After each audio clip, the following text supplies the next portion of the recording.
Hello, people of grace. Today, for our Pastoral Connect, I want to talk about being what sometimes we would call the real deal, that we would be authentic people. We're going to be talking about that this Sunday using an example from Paul's letter to the Philippians, the example of Timothy in Philippians chapter 2, verses 19 through 24. But at the end of those verses, having just talked about this really lofty passage of let this mind be in you that was in Christ Jesus, who, though he had all the glory of God, did not grasp or hang on to that glory, but emptied himself and made himself a servant.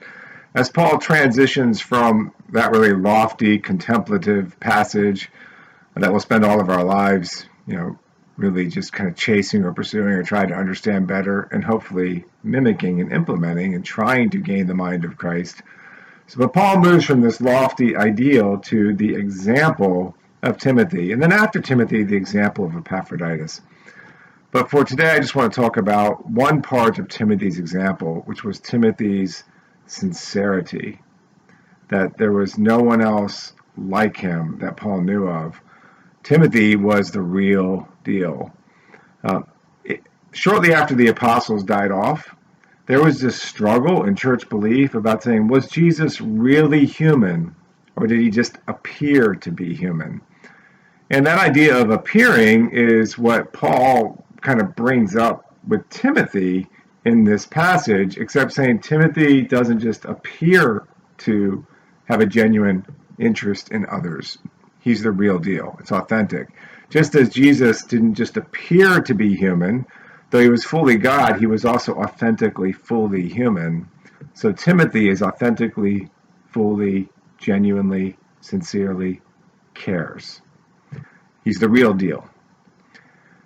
Now, Paul knew Timothy well, and a few years after Philippians, when Paul's writing his final letter that we have, at least, in 2 Timothy chapter 3, he says about Timothy that, Timothy, you knew all about my teaching. That's in 1 Timothy 3:10, but then also his way of life, how Paul processed day in, day out stuff, how he handled times where he was suffering, how he handled times where he was persecuted or personally attacked. In other words, we find out the authenticity of people not really by their doctrine, but by spending time with them and living life with them, and maybe especially those times where life isn't so comfortable.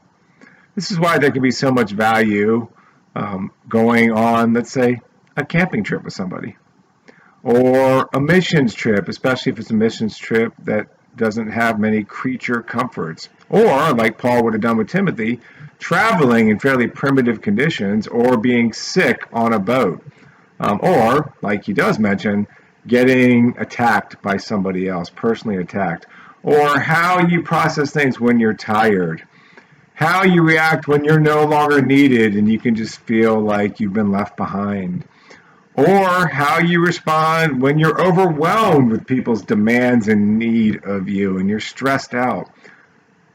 Paul saw Timothy in all these kinds of situations and said, this guy is the real deal. We find out our authenticity by living life together and by seeing each other in the not so made up, pretty, good moments, but more in just the mundane, I'm sick, how do I respond to you when you're sick? How do I care for you when you're sick? Am I cranky when I'm sick? What about when I'm not comfortable? What about when I haven't slept? What about when people are just stressing me out? What about when I feel like I'm just left behind? These tell us whether we're the real deal or not. So live your life with people and discover who's the real deal. I'm confident that many of you are, and I hope that I am becoming that. That is a beautiful journey. Working on a human soul is the greatest task we can work on in this world. It's the most meaningful one. And we are all moving into a journey of being authentic, meaning we're being more and more like Christ, the authentic human. And that's an encouraging thought. Have a blessed evening.